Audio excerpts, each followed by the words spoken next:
বিশ্ব অর্থনীতির এক অদৃশ্য নদীর নাম ছিল পেট্রোডলার। সেই নদী দিয়ে দশকের পর দশক ধরে প্রবাহিত হয়েছে তেল, ডলার আর ক্ষমতার রাজনীতি। উপসাগরের মরুভূমি থেকে তেল উঠত, সেই তেলের দাম পরিশোধ হতো ডলারে, আর সেই ডলার ফিরে যেত ওয়াশিংটনের ট্রেজারি বন্ডে। যেন এক নিখুঁত চক্র, যেখানে জ্বালানি আর মুদ্রা পরস্পরের ভাগ্য নির্ধারণ করত। 1970-এর দশকে সৌদি আরব ও যুক্তরাষ্ট্রের বোঝাপড়ার মাধ্যমে যে ব্যবস্থার জন্ম হয়েছিল, সেটাই পরে পরিচিত হয় পেট্রোডলার ব্যবস্থা নামে।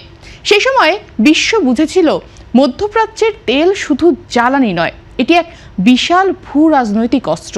আর যুক্তরাষ্ট্র বুঝেছিল তেলকে যদি ডলারের সঙ্গে বেঁধে রাখা যায়, তবে ডলারই হয়ে উঠবে বিশ্বের সবচেয়ে প্রয়োজনীয় মুদ্রা। পদ্মা সেতু, মেট্রো রেল এবং এলিভেটেড এক্সপ্রেসওয়ে নির্মাণের গর্বিত অংশীদার বসুন্ধরা সিমেন্ট। দশকের পর দশক সেই ব্যবস্থার ভিত খুব একটা নড়েনি। তেলের বাজারে যত সংকটই আসুক, শেষ পর্যন্ত ডলারই ছিল কেন্দ্রবিন্দু। অনেক দেশ ডলারাইজেশনের কথা বলেছে, বিকল্প মুদ্রার কথা বলেছে, কিন্তু বাস্তবে তা ছিল সীমিত। যেন সবাই জানতো এই কাঠামো এত সহজে ভাঙার নয়, কিন্তু সময় বদলাচ্ছে। আর সেই পরিবর্তনের সবচেয়ে বড় প্রতীক হয়ে উঠেছে হরমুজ প্রণালী। গত ফেব্রুয়ারির শেষ দিকে ইরানকে ঘিরে যুক্তরাষ্ট্র ও ইসরায়েলের সামরিক উত্তেজনা নতুন করে ছড়িয়ে পড়ে। কয়েক সপ্তাহের মধ্যেই বিশ্বের অন্যতম গুরুত্বপূর্ণ জলপথ হরমুজ প্রণালী পরিণত হয় অর্থনৈতিক ও রাজনৈতিক শক্তির পরীক্ষাগারে। ইরান সেখানে আংশিক নিয়ন্ত্রণ আরোপ করে, সরাসরি অবরোধ নয়, বরং বেছে বেছে প্রবেশাধিকার দেওয়া শুরু হয়। ট্যাঙ্কারগুলোকে নিরাপদে চলাচল করতে হলে দিতে হয়েছে ট্রানজিট ফি, কখনো $20 লাখ পর্যন্ত। কিন্তু সবচেয়ে আলোচিত বিষয় ছিল সব অর্থ ডলারে নেওয়া হয়নি। কিছু লেনদেন হয়েছে চীনা মুদ্রা ইউয়ানে, কিছু ক্ষেত্রে ডিজিটাল মুদ্রাতেও। এ যেন বহুদিনের স্থির অর্থনৈতিক মানচিত্রে প্রথম বড় আঁচড়। এরপর দ্রুত বদলাতে থাকে পরিস্থিতি। দেখা যায় যারা ডলারের বাইরে অন্য মুদ্রায় পরিশোধ করেছে, তারা দ্রুত অনুমতি পাচ্ছে, আর যারা ডলার ভিত্তিক ব্যবস্থার মধ্যে আটকে আছে, নিষেধাজ্ঞা ও রাজনৈতিক সীমাবদ্ধতার কারণে তাদের পথ কঠিন হয়ে উঠেছে। ফলে বৈশ্বিক তেল বাজার ধীরে ধীরে দুই ভাগে বিভক্ত হতে শুরু করে। একদিকে ডলার নির্ভর প্রচলিত বাজার, অন্যদিকে বিকল্প মুদ্রা ও বিকল্প জোট নির্ভর সমান্তরাল বাজার।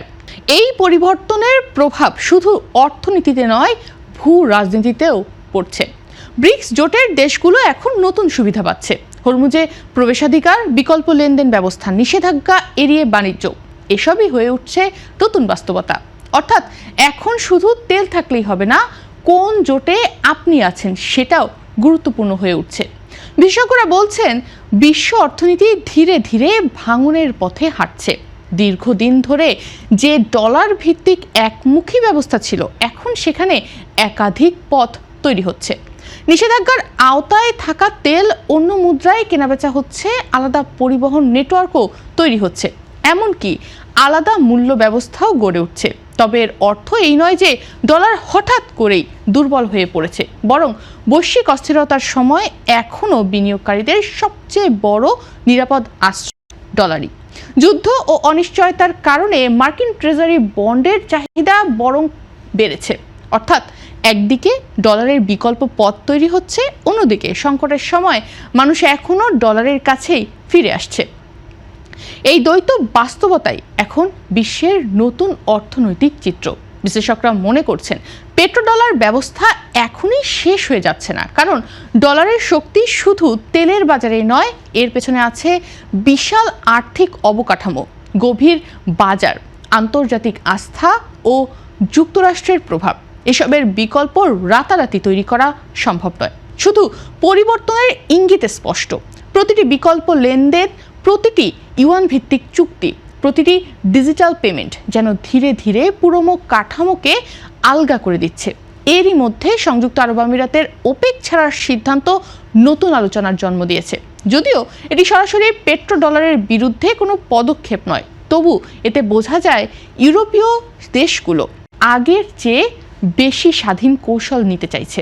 কেউ হয়তো ডলারের সঙ্গেই থাকবে, কেউ হয়তো ইউয়ান বা অন্য কোনো মুদ্রার দিকে ঝুঁকবে। সব মিলিয়ে বিশ্ব যেন এক নতুন মোড়ে দাঁড়িয়ে। একসময় তেল, ডলার আর যুক্তরাষ্ট্রকে ঘিরে যে অর্থনৈতিক সাম্রাজ্য গড়ে উঠেছিল, সেখানে এখন ফাটল দেখা যাচ্ছে। সেই ফাটল এখনও ছোট, কিন্তু তা স্পষ্ট।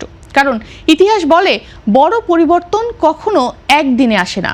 প্রথমে আসে বিকল্প পথ, তারপর আসে অভ্যাসের পরিবর্তন, আর শেষে বদলে যায় পুরো ব্যবস্থা।